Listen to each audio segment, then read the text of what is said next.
Welcome to the Hired by Passion podcast. I'm your host, Marcel, and I will be interviewing artists and entrepreneurs on how they were able to escape the 9-to-5 and turn their passion into an income. Hello, and thanks for choosing to listen to the Hired by Passion podcast. If you're a new listener, welcome. If you've listened before, thank you. I have a great interview for you today, one that left me energized and excited at the end of the interview to start a career in my passion. And I hope it does the same for you. I have today Mark Black, and in this episode, Mark Black tells us about crafting a great elevator speech. We talk about the multiple aspects of professional speaking, the importance of niching down into a field, of going against that kind of natural tendency to want to get as big as an audience as you can. We talk about dealing with imposter syndrome and the dangers of getting complacent in what you do and not trying to improve every day. We also talk about getting over limiting beliefs and the importance of establishing an accountability system to keep you accountable to taking action towards reaching your goals and making a profit in your business. Founder of the Purpose Program and CEO of Adversus Consulting, Mark Black has done a lot in 35 years. A professional speaker, best-selling author, and success coach, Mark doesn't just talk about overcoming adversity, he lives it. Mark's experience with adversity began early in his life. By age 2, Mark had already survived more than many deal with in a lifetime. For most of his first 24 years, Mark faced life-threatening heart problems, culminating in 2001 when, at 23, he was told that he had less than 2 years to live. The lessons Mark learned from the year that followed that news formed the basis of his award-winning presentation and best-selling book, Live Life from the Heart. Mark has inspired nearly 100,000 people across North America with his unique brand of humor, blended with a gripping life and death story. The lessons he teaches has transformed countless lives and businesses. Now, without any further ado, here is Mark Black. I'm here with speaker Mark Black. I wanted to get you on my show for a very particular reason, because I've seen you, I think it was 4 years ago at the Atlantic Dream Festival in Moncton. And what really blew me away by your presentation was that a lot of professional speakers seem to have a story that gets people emotional, but it's usually a sad story. And you had a positive story that made people emotional. And that I thought was really amazing. And ever since, I wanted to talk to you. And I guess it took 4 years for me to get a reason to contact you and get you on the show. So I'm happy that you're here with me. I'm happy to be here myself. Yeah, it's pretty funny how it works sometimes that we're 20 minutes apart from each other and took 4 years to make this happen. But anyway, I'm glad it's happening today. Thank you. So I'd like to ask you to start with, let's say you meet someone for the first time, you're in a networking event or something like that, and they don't really know who Mark Black is. And they ask you the famous, what do you do question. What would your answer to that be? I would say that I help people to stop complaining about their obstacles and start to celebrate their opportunities. And what I mean by that is through speaking, coaching, writing, I work with organizations and with individuals to help them reframe their challenges, because we are all dealing with stuff. Like, we all have obstacles. We all have, in some ways, reasons, or what we think are reasons for not being everything we can be. And yet some people succeed and some people don't. And why is that? And so my work is about helping people to get out of their own way and stop using a variety of excuses and start to realize their full potential. Cool. You had a good answer for that question. Was it always an easy question to answer? Because I find when you're trying to make a living for yourself or in a kind of creative field, it seems that the question, what do you do, is a hard one to answer. Did you craft that in a while? Was it always obvious for you? Or did it take a while for you to really discover what that would be? Yeah, good observation and good question. So no, it's been a very evolutionary process. If you asked me that question 5 years ago, the answer would have been different. If you asked it 10 years ago, it would have been very different and a lot longer. Okay. Because you're right. It's funny. It actually takes a lot of work to make things simple. Definitely. Right. And so it's about kind of boiling down what you do into a couple of sentences, especially in that kind of environment. You know, someone says, what do you do? And you might have 2 minutes to talk to them. And so that's where that famous elevator speech idea comes from, right? How long is an elevator ride, and how much time do you have to explain to somebody what you do? So, and then I think the bigger thing for people to understand, if you're a small business owner or you're an entrepreneur, is what I tried to do in that explanation, if you notice, is I talked not about what I do so much as who I do it for and what I do for them. So how do you help your client, your customer? Because that's ultimately what the other person wants to know. They don't really care how you do it. They just want to know what you do that benefits them. So the more you can talk about that stuff, the better you're off you're going to be. Was it important for your own business itself to figure out exactly who you wanted to help first in order to figure out how you were going to do it? Absolutely. Yeah, absolutely. I mean, for some people, maybe that happens right away. For me, it's been very evolutionary as well. I got into this thinking my message and my work could help everybody. And to a certain degree, I think that's probably still true. But nobody, unless you're Coca-Cola or Nike or somebody, has the budget or the time to market to quote unquote everybody.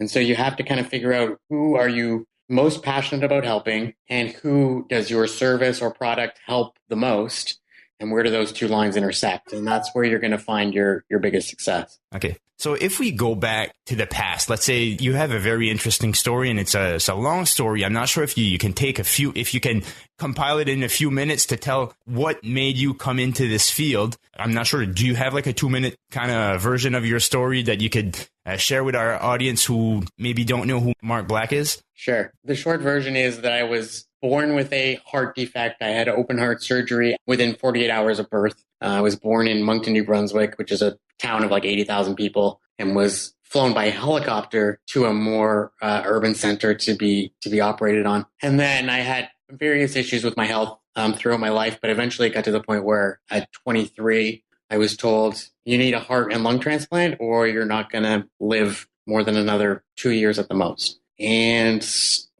through a variety of efforts and luck and God and whatever else you want to attribute it to, I was fortunate to get on the list and fortunate that a donor was found in time. So I had a heart and both lungs transplanted in 2002. Since that time, I've run some marathons and competed at World Transplant Games in different parts of the world. And in 2005, I was asked to go and give a speech, 2004, 2005, at a high school graduation. And I did that. I spoke for like 10 minutes.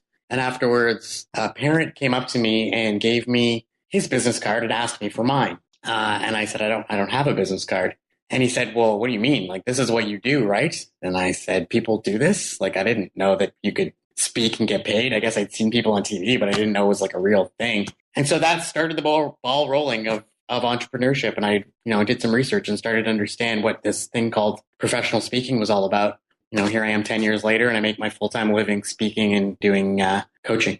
Cool. So when you were, let's say, was it 24 that you did your first speech, you said? Yeah, 24, 25, yeah. So at that point, what did you think you wanted to do with your life? Well, before my surgery, I was studying to be a teacher. So that was my career path. And then after the surgery, I was put on a number of medications. I still take them to prevent rejection of the organs, but they also suppress your immune system. So you're not able to fight infection the way a normal person would. And so doctors were kind of not excited about me working in schools. Yeah, I can see why. Germs are pretty much everywhere. And so I had to find something else. And so for a while, I just kind of floundered around, found different jobs, but not careers. And then when I gave that speech and had that conversation with that gentleman, it kind of opened my eyes to this possibility of how I could take a gift that I think I already had, which was to be comfortable in front of people and to be able to communicate well, and a story with some things that I thought could help people, and put those together and do something that would help people and also, that I could make a living at. And so, okay. So right at that point, did you think you were already kind of passionate about speaking, or do you think that the passion developed as you got into it? I think it's a bit of both. I was passionate about speaking. I was passionate about the idea of being on a stage and sharing a message. I wasn't particularly passionate about running a business. And it took me a few years to understand that in order to make it as a speaker, I needed to be passionate about business. Because if I broke down on a pie chart how much of my professional life is spent actually on a stage or on a phone call with a client, it's a very small percentage, like less than 10%, maybe less than 5%. So you better be excited about doing the other 90 or 95% as well, or it's not going to be a career that you enjoy. So it took me a little while to get my head around that. Okay. So if we look at when you were like 10 years ago, when you were looking at trying to get into this, so you had a business card, somebody told you, somebody told you don't do this for a living. And then you figured, well, maybe I could. Do you remember the steps that you took in order to see if you could make this a living? I'll give you a two-part answer, a two-sided answer, because there are a series of steps to take to do this thing called professional speaking, but I don't think that I know that I didn't take those steps, or at least I didn't take them in order because I didn't know what they were. Okay. And I mean, the world has changed so much in 10 years that if I was starting today, I would have started a whole lot differently, even not knowing anything, because the resources available today are a lot better than they were when I was starting out. But essentially, you start by figuring out what your message is. What is it that you're going to share with people that is going to be beneficial to them? So that, in my case, was a personal story of overcoming adversity. But for somebody else, it might be, how to increase your sales with sales training, or for somebody else, it might be how to be a better marketer, or somebody else, it might be how to improve your systems in your office, or there's a number of different things that people speak about out there. And then it's about figuring out who the customer is for that message. So who is it that's going to benefit the most from what you have to say and is willing to pay for it? Okay. And once you kind of figure out where those things all come together, where they meet, then you have a place to start. And then it's a matter of going out there and contacting a lot of people and, knocking on a lot of doors until a couple of people will answer and give you the chance to speak. And then as you do that and you speak more and hopefully do a good job and get good reviews and ask those people for referrals to other people, you start to build a client base and you start to get your name out there and the phone starts to ring. Yeah. Did you find it fairly easy at the start, or was it a lot of banging your head against the wall trying to get this to work? No, it was really, really difficult. Okay. And I think that's pretty common in the entrepreneurial journey anyway. I mean, we all kind of know the rags to riches stories. If you're in entrepreneurship and you run a business, the big success stories, and it can seem like they are overnight success stories, but the truth is that almost never happens. It's a whole lot of work where nobody knows who you are and where you have, no clients or not very many, and you're not making much money before you finally are able to break through and find some level of success. So for me, I didn't even go full time in my business until I'd been doing it for 5 years probably. So I would work as a substitute teacher where I could take days off in between and teach. And then when I got a speech, I would take a day off teaching to go and speak, but it gave me some income so that I could support growing the business when the business wasn't making enough money to do that on its own. Okay. Was there a moment where as you were progressing, that you thought to yourself, this might actually work out? Yeah, I don't know if I can define a specific moment, but there was certainly a point about 3 or 4 years in where the growth kind of was exponential. It went from, I basically doubled my income and the number of speeches I did in 1 year. And when that happened, that was when I kind of became a viable business, and where I kind of went, maybe if I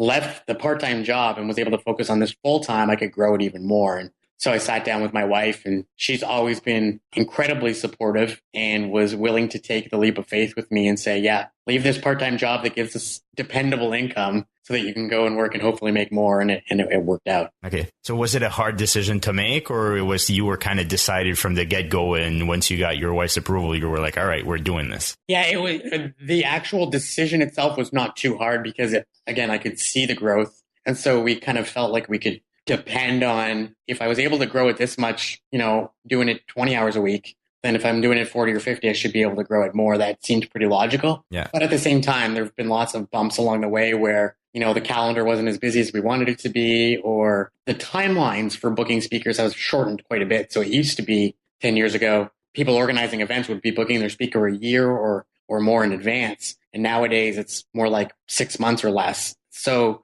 that means you really don't know in January what you're going to be doing in November, and that's scary. Okay. And it's taken a while to just have the faith based on past experience to know it's going to come, and you just have to keep plugging away and wait for it to happen, and it always does. What do you think helped you the most to get more and more business? Referrals, I think, is probably the number one thing. There's lots of outbound marketing things, and we do all of those things because I think they have some benefit. So, I put up lots of content on YouTube because that helps people find you, and it's, the second biggest search engine now after Google. So putting video content, especially for somebody that does anything visual or like I do, or like you do, something that's auditory. And we do some emailing, we do some phone calling. But a lot of my business comes from somebody was sitting in the audience at one event and they are part of another group that is doing an event. And so they contacted me, or a friend contacted them because they heard me speak and they're part of another group. And so word of mouth and referrals is big. And so we've now gotten a whole lot more intentional about generating those referrals. So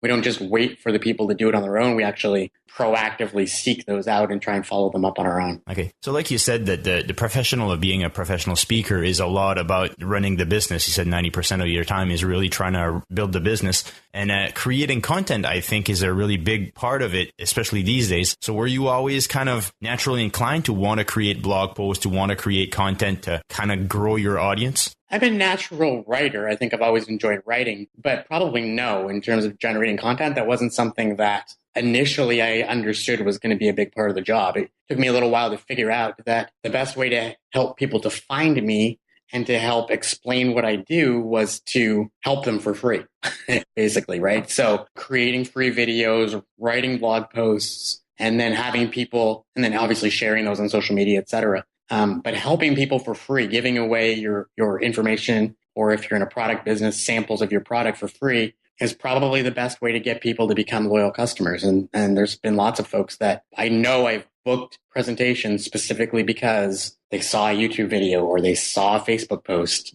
Kind of blows my mind, but it happens. And so there's no question that generating content and helping people first is one of the best ways that we generate customers in business. Yeah, definitely. And I think that too. But what is interesting is that you can have the best message in the world. It's still a bit of a hard time to get that message out, right? There's so many different people out there trying to do all sorts of things. So how do you find that you were able to differentiate yourself and find your audience? Great question. And it's still a challenge. So I don't have it all figured out. But I think the biggest thing that people can do that I've done a lot more effectively lately is to get really focused and concentrated. So to, niching, in other words. So figuring out, again, my message of overcoming adversity is something that's pretty universally applicable, but I can't make enough noise in the market for everybody to notice. So I'm going to focus on a particular audience. In my case, I focus on what I call helping professionals. So people that are in professions where they're helping others. So nurses, teachers, people like that. And once I did that,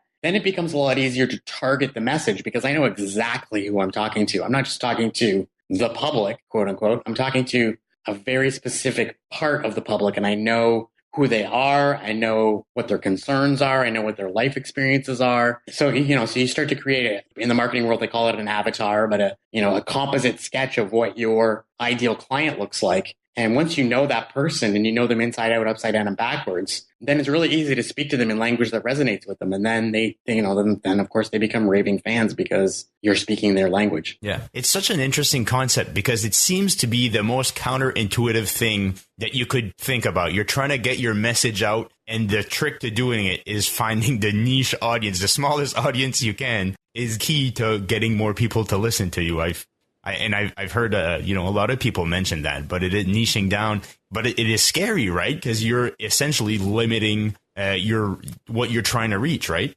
Yeah, you're absolutely right, Marcel. It's counterintuitive. You're right. And it's scary because as a business owner, our natural instinct is more customers equals more money, right? Exactly. So I don't want to turn customers away because that means I'm not making money. But if you think about it, it's a lot easier to get known in a small market. Think about, I often use education analogies because that's a world I'm very familiar with. So, if you think about the transition that most of us make from an elementary school to a middle school or to a high school, well, for most of us, that was going from a pretty small school to a much bigger school. If you went to a big university or college, it's an even more dramatic leap. And so it's pretty easy to be recognized as one of the, as a student in that elementary school. If you were a great athlete, for example, everybody knows who you are in your middle school. But you go to a university with, 25,000 students, there's now a whole bunch of people just like you who are really great athletes. And so it becomes a lot harder to get noticed. And so the same concept is true in business. If I'm going to try and be a leadership speaker, for example, well, there's like thousands of those. And so how the heck am I supposed to be the guy that people think of when they think of leadership speakers? But if I decide I'm going to be the business leadership speaker for physiotherapists, well, then it becomes a whole lot easier to become known as the go-to person in that particular area. And then what happens is it starts to work in reverse, right? So once you become known and really dominate that one little market, then those people start to share who you are outwards, and you can grow that audience bigger. But the mistake most of us make is we try and take the big audience first, and it just doesn't work. Yeah, I find it's a very interesting concept, but hopefully once you do get a hold of thinking about that, and I wonder if that works in other fields. If you're looking at even like artists or photographers, a photographer is a good one to look at, because if you can specialize in this one kind of photo, well, then I think you'd be easier to reach an audience that likes that kind of photo, because you can become the best at that kind of photo, right? Absolutely. And from a marketing perspective, I mean, most of us these days are doing the majority of our marketing online. I mean, there's certain businesses where it still makes sense to do radio and TV ads, but for most of us, it's going to be online marketing. And if you think about how Google searching works, it's a lot easier to be on the first page of Google for wedding photographer in Cincinnati than it is to just be a photographer, right? Exactly. So the more specific you can be about who you serve and what you do, the easier it is to get seen. Okay. So did you ever have to deal with imposter syndrome, especially when starting out? How did you have the confidence to go up on stage and feel that your message needed to be heard? Great question. I still deal with imposter syndrome. I think that probably everybody that is serving others with their work at any scale. I mean, once you have more than, I don't know what the number is, but once you have a couple of thousand followers on Twitter, or a couple thousand fans on your Facebook page, or people are looking to you for answers for anything, then that imposter syndrome creeps in, because we all want to put our best foot forward in our marketing, right?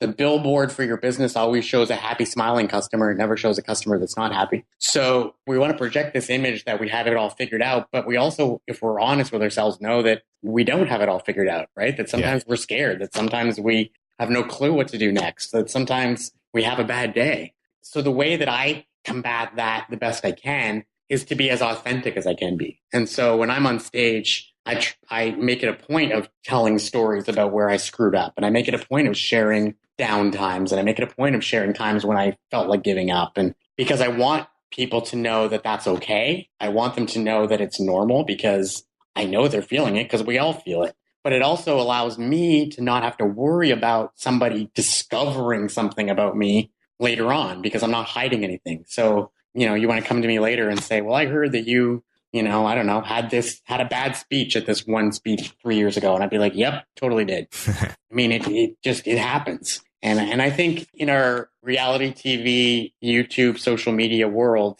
transparency is a whole lot safer a business move than trying to project an image that isn't 100% true. So I'd rather people know that I'm flawed from the beginning than discover it on their own while I'm trying to conceal that. Okay. So did it get easier when, I assume it did get easier, but when you were doing you did your first speech and you didn't think maybe more of it, but then when you started thinking, I want to make a career out of this, and you felt that every speech had more writing on the line, how did you deal with that pressure? It's tough. I still get nervous sometimes, for either because of who the audience is or because of the size of the audience. So I had a speech a couple of years ago where I got to speak to 9,000 students. That was insane. I'm not typically I speak to 300 or 400 people. So that was super intimidating. And then just 2 months ago, I spoke to 200 people, but it was 200 speakers. And I haven't been that nervous in years. Well, especially because you feel judged, right? You feel that they're thinking, well, I could do it better, or you can kind of feel that they're all judging in that sense, right? Exactly. So my point only being that it doesn't matter how much experience you have or how long you do something, those insecurities and those doubts and those fears are always there. I think it's just a matter of I think people talk about getting rid of fear sometimes, and that's kind of misleading, because I don't think we really do that. I think we just get better at handling the fear and at channeling it into positive energy, but it's always going to be there, and that's okay. And then I think for me, the other big factor was understanding at some point that it wasn't my job to change the lives of every single person in the audience on any given day. It's my job just to go up and do the best that I can, and then the audience members have to respond. I can't do it for them. So accepting that limitation has been very freeing, because now I don't, as long as I did the best I could and I prepared properly, I don't worry about the results, because I know that a lot of the results are up to them anyway. Okay. So do you still sometimes get a bad gig, let's say, and how do you kind of get over that? Yeah, it still happens occasionally.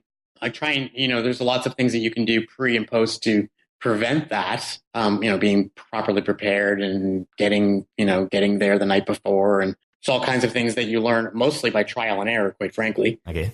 So like I learned by going to an event where I had a snowstorm the day of the event and I was flying the day of the event, that you should fly the day before, because when a snowstorm happens, it makes life really scary. Yeah. So, you screw up and learn. But yeah, the bad event still happens now and then. And what I try to do is, again, I look back and I say, okay, did I do what I was supposed to do to get ready? And if I can say yes, then I say bad days happen. I'm human. And if I didn't, well, then I, have to kind of be a little hard on myself and say, okay, well, it's your job to be ready. What did you not do to prepare that you better make sure you do next time so that you're ready? Yeah. And, and all of those things help make sure that those bad days are farther and farther apart. Okay. If you had to pinpoint one thing that you think was the greatest lesson that you learned by failure, what would you think it would be?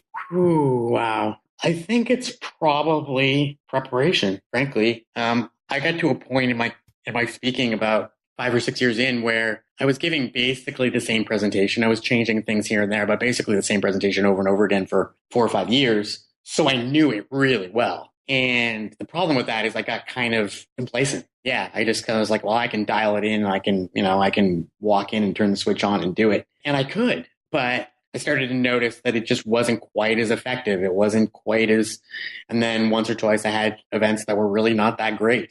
They weren't disasters, but they were not anywhere near where they could have been. And it was because I just got complacent. I just didn't put the work in to keep getting better. Okay. And so that was kind of a wake up call for me that good enough isn't good enough. That's good for anybody in any business to remember, because it doesn't matter how good you were a year ago. Your client only cares how good you are today. That's right. So in specifically in professional speaking, what do you think helps the most in being a better speaker? Continuous learning. So always staying up to date on whatever it is that you speak about. So, reading articles and watching videos and just kind of staying up to date on things. And then really knowing your audience. So I really try hard.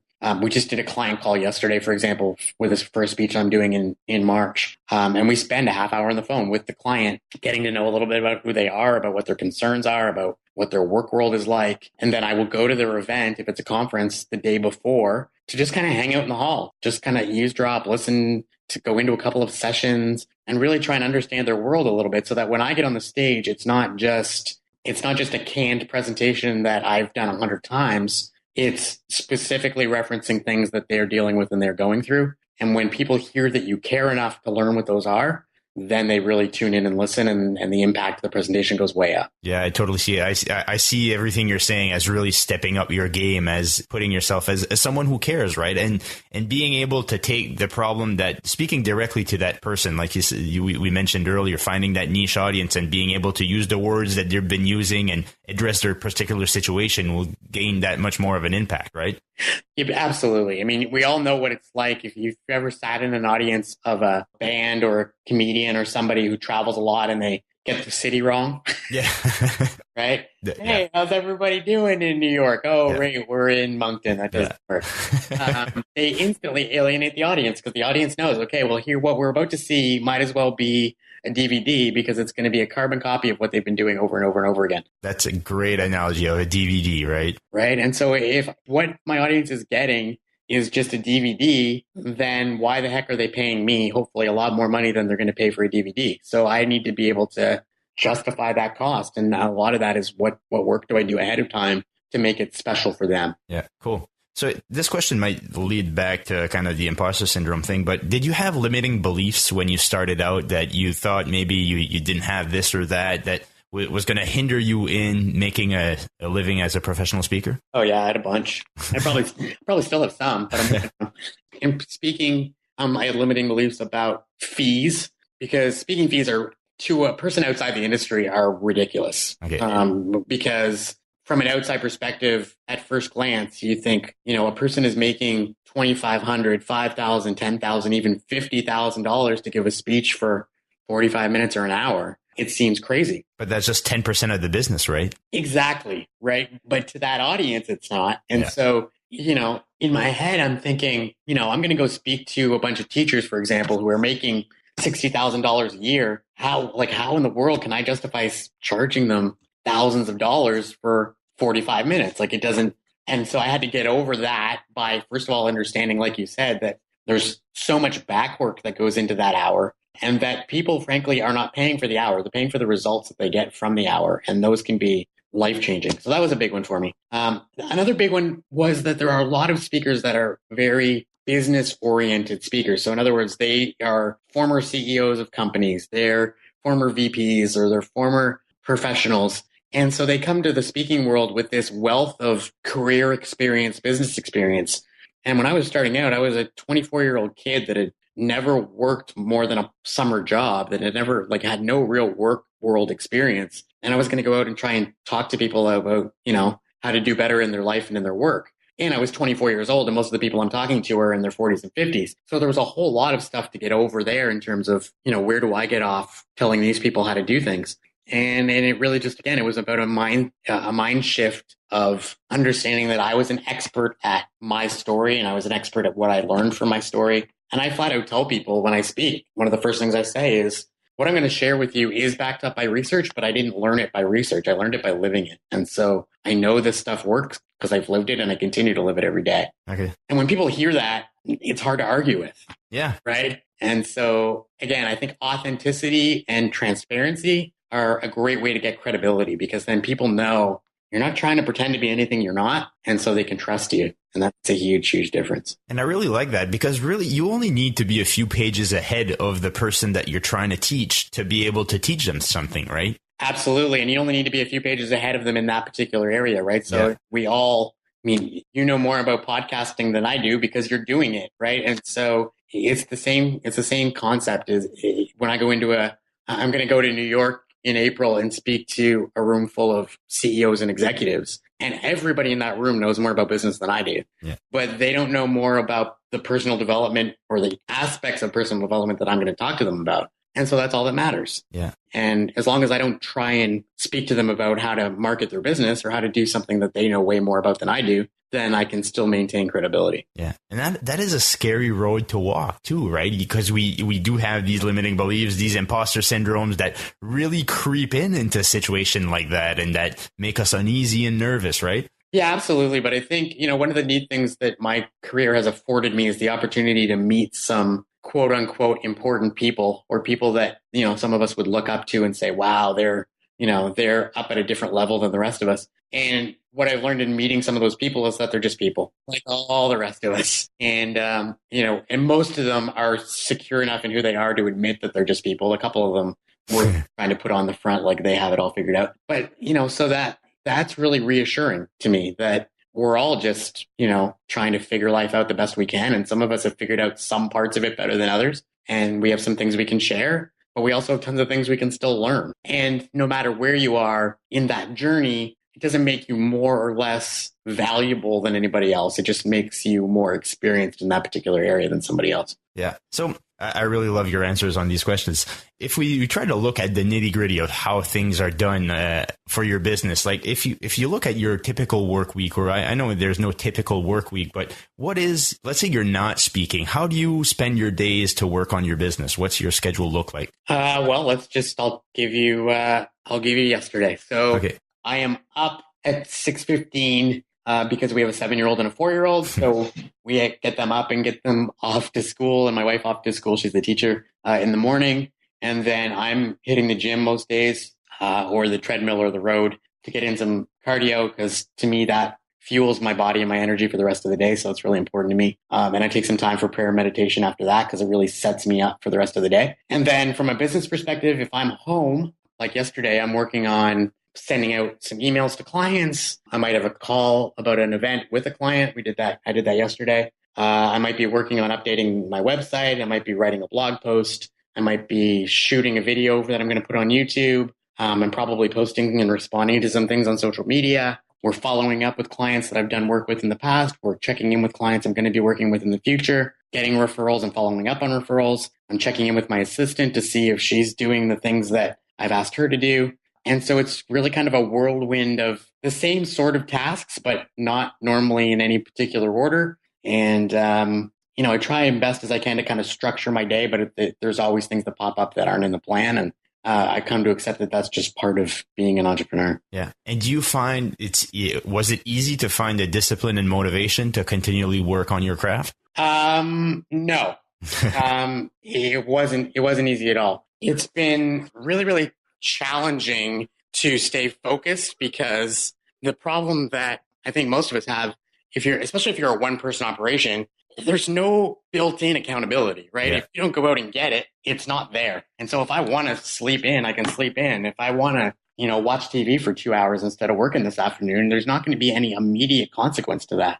And so it can get very easy to waste your time, or even to do things that you think are work, but that are still really not getting you any results. So I think that's where a lot of us slip up, is we spend tons and tons of time on things that ultimately are not giving us much return on investment. What would you, specifically, what would you mean? Geez. Well, social media is a huge one. Yeah. So is there a business use for social media? Absolutely. Are you getting tangible results from the work you do on social media? Maybe you are, maybe you aren't. Have you taken the time to measure it? Okay. Probably not, right? So, and that's one really quick example that pops into my head, but we all have things that we do that I think really what we're doing is we're procrastinating against the things that we know we need to do that we don't want to do. Okay. So for example, for me, I don't like making prospecting phone calls. That's part of the reason why I hired an assistant, so I don't have to do it anymore. Okay. But when I did have to do it, I'd find 100 different things that quote unquote had to be done so that I could do those and check those off before I got around to making phone calls, that then it would be the end of the day and I didn't have time to do it. And again, there was no boss there to say, hey, you didn't make those phone calls today. So there was no immediate consequence, but I know that my business suffered when I wasn't making phone calls. So we all have to figure out what those things are that are easy to do, because probably the things you're doing often are easy, but are they getting you the results that you want? And if they aren't, then, you need to make time for the things that really matter and cut out the stuff that doesn't. Yeah. I find that really interesting that you kind of outsourced your prospecting, because I think that a lot of entrepreneurs have a hard time with that, because they like working on the business, or they like working in the business, but to work on the business and do things like prospecting, they have a hard time doing it. But you were able to find an assistant that was able to help you with that, and you got good success from it, or? Well, yeah, I mean, we're not in my business. It's not a cold calling kind of business, in the sense that I'm never going to, it would be pretty rare to pick up the phone and talk to somebody and sell them, a multi-$1,000 product, right? It's not like trying to sell a newspaper subscription or something. So when I say that my assistant is doing prospecting, she's looking for, I do a lot of work with conferences for associations. So she's going to go and do the initial Google searches to find us associations that are in my niche, find the right contact person, get the contact information set up, and maybe even send out a preliminary email. Okay. Then I can get into the nitty gritty of, okay, these people have expressed interest. Let's get back to them with more information. Let's do that. So she does a lot of that initial work so that I can focus on the percentage of those people that are actually really interested. And that's where I want to be spending my time. Cool. No, that's a good plan, really. So do you find that now you don't procrastinate a lot, or do you still kind of have to work through some procrastination issues? Yeah, I'm a lot better at it than I used to be, but I still have work to do. I think anybody that says that they're always 100% on task is probably not being totally truthful with themselves. Yeah. And a certain amount of, giving yourself breaks in the day to go for a walk or unwind or whatever, I think is healthy. You just have to be disciplined about it and keep it under control. And, as long as you're getting the results that you want, then you're doing okay. But yeah, it's still a struggle. It's still something I have to be disciplined about. Okay. You sometimes feel the flip side of that too, that you're spending too much time in trying to get your business to work, that you're not taking the time to properly heal your body and sleeping and spending time with friends and things that actually just, kind of make you feel good. Yeah, absolutely. I think our smartphones can be the death of us if we're not careful. So again, I've had to implement some rules for myself to keep me disciplined about that. So, the cell phone gets put away during supper time and time with kids so that I'm not checking it. Because if it's in my hand, I check it. It's just, it's built-in reaction. And I wish it wasn't, but it is. So yeah, I think a big part of being your own boss is understanding yourself well enough to know what your weaknesses are, and then building systems to compensate for those weaknesses. Okay. You build rules. It's kind of like putting up guardrails on the highway for yourself so that you don't go way off course. You might veer off a little bit and bump into the guardrail, but you're not going to go over into the ditch. So you got to put those systems in place for yourself. So if you're the kind of person who's going to sleep in until 10 o'clock, then you need to make sure that you've got 3 alarm clocks set for 6 so that you're up. Okay. Those kinds of things so that you compensate for your natural weaknesses, because we all have them. Yeah. Do you find that typically waking up is good for, let's say you're like, I personally wake up at, let's say 10, but I go to bed at 2. I work well at night. And I've read like The Miracle Morning by Elrod, and I think that it's kind of interesting how, he says to wake up early, but I'm wondering, is waking up early really that important? If you, I'm sleeping in, to me, is sleeping, 9-10 hours a day. But if you sleep your regular 7 to 8 hours a day, I wonder if it really makes a difference to wake up in the morning or not. Yeah, I'm not 100% sold that it has to be early morning, early night. That does seem to be, in all of the people that I've studied, seems to be the overwhelming trend.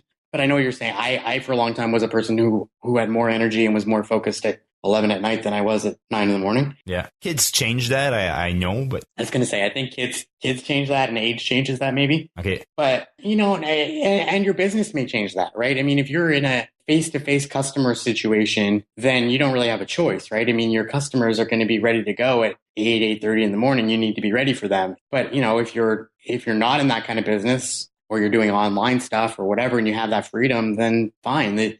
Part of the beauty of running your own deal is that you get to make your own rules. And so if you work better at night, then great. Yeah. No, I find that's interesting. And even like Pat Flynn, I think, switched over to the morning, waking up in the morning. So I find that's kind of interesting because he was a self-declared night owl as well. And after the Miracle Morning, he started waking up early. So I don't know. It's I've tried it for a bit and I kind of let it go as well. So, but as with a lot of things like everybody talks about meditation and exercise. And exercise, I've been better at sticking to it because I personally find that there's no better mental health tool than exercising regularly, even more than to keep in shape. I think the mental health aspect of exercise is great. And meditation, I haven't been able to get into a routine, but a lot of people swear by it, right? Yeah, it's made a big difference for me. And what worked for me, because I think people get intimidated by meditation like they do with exercise. I mean, if you don't exercise or you haven't regularly exercised, it gets really intimidating. People think, oh, well, like I got to go to the gym and work out for an hour or something. And you might do that someday, but going out for a 15-minute walk is exercise and it's better than not doing anything. So similarly with meditation, sitting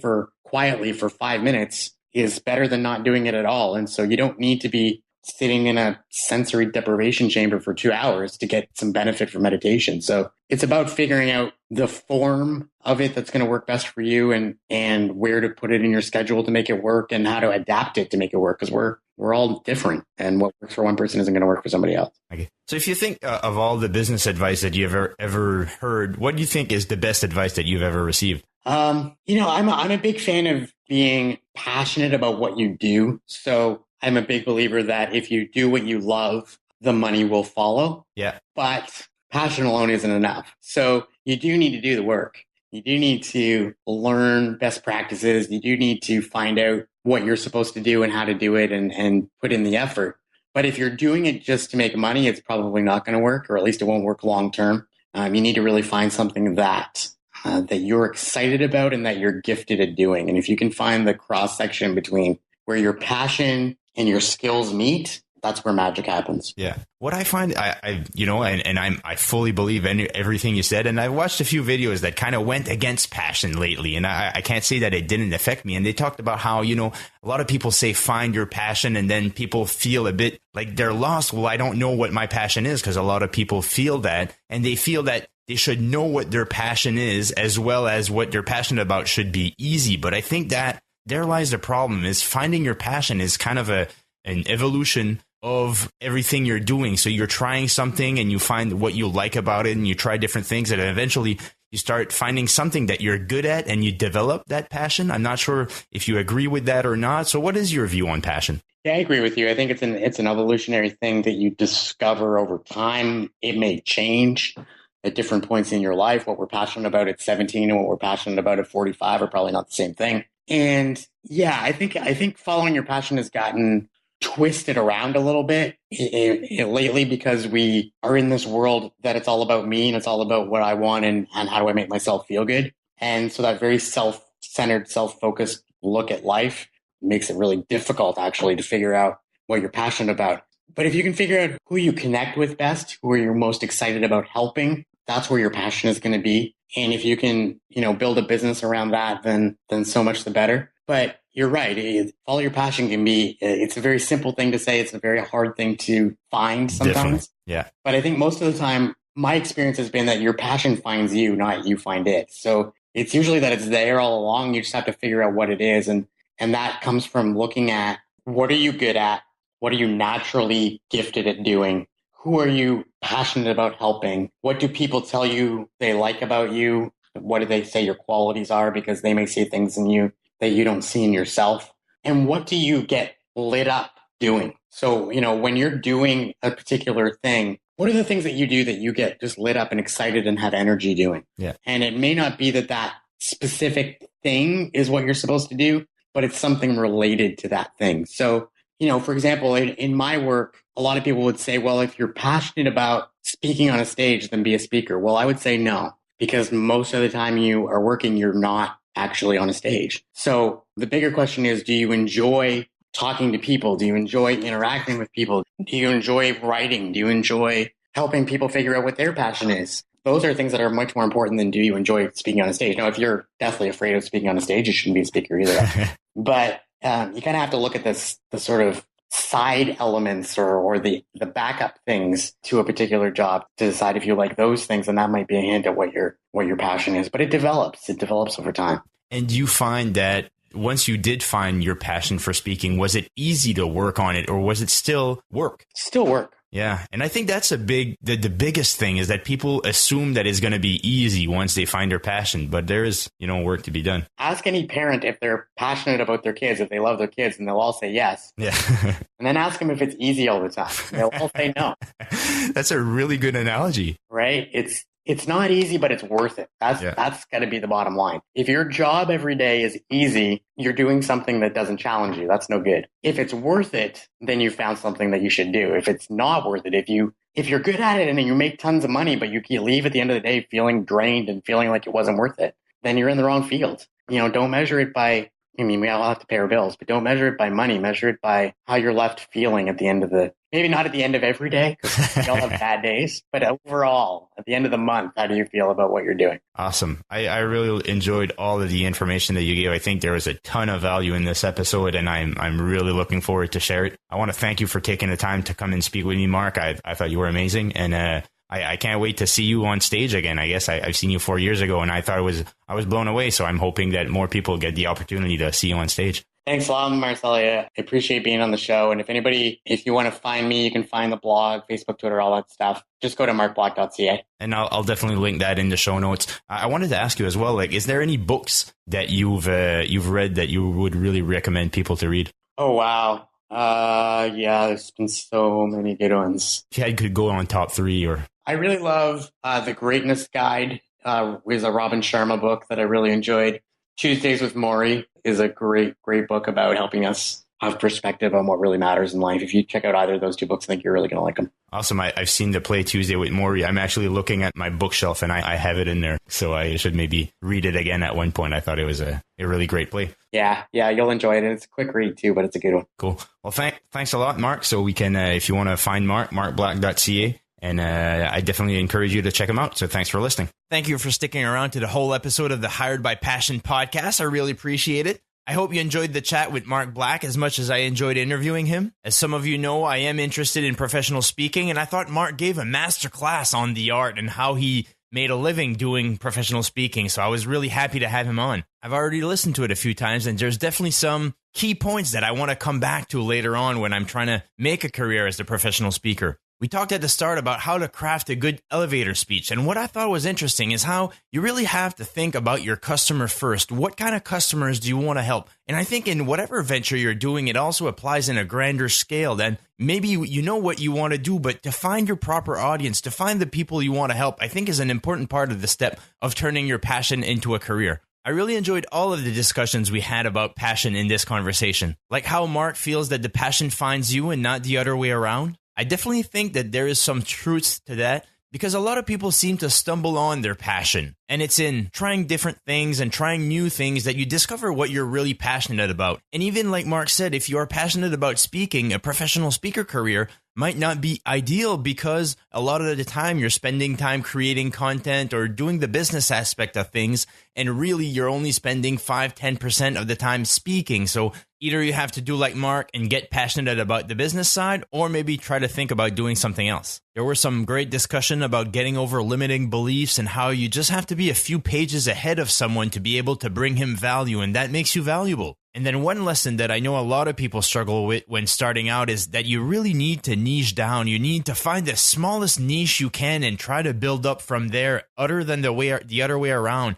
It is counterintuitive, but so many people talk about the importance of this. This podcast, as it stands, is probably too general of saying that I want to reach all of the people who are trying to turn a passion into a career. That's such a large group that maybe I'm going to have a hard time finding a mark. Initially, I wanted to think about maybe engineers or more people who have a scientific background, who decided to leave that plan A and follow their passion. And I think that might be more of a niche, but it is scary to dive deep down into that niche and wonder, like, how many engineers like me are looking to be an entertainer. I don't think there's that many, but yet if I can get into that field, that makes me the only one in that field, and it makes it easier to be regarded as an expert in that domain. So what about what you're doing? Do you think that you niche down enough to find your target audience to be the master in that field? Lastly, one lesson I think was important to keep in your mind is that even if you are working on your passion, it is still work. And I love the example that Mark gives about asking a parent if they're passionate about their kids and if it's easy. So go out and work on those passions so you can make a living from it. I hope you enjoyed this episode. I really personally loved it. And if you want to connect with me or connect with other people who are looking to turn their passion into a career, I would really invite you to join the private Facebook group. You can find it on the website at hiredbypassion.com, and there's a link there to join the group. I also really want to thank people who've been leaving me rating and reviews on iTunes. That really helps me climb the ladder of the new and noteworthy and have other people discover the show. So thanks a lot to Oleg C., Fred Baskin, and James Mullinger. Thanks for listening to the Hired by Passion podcast. If you enjoyed the show, I would greatly appreciate a 5-star rating and review on iTunes.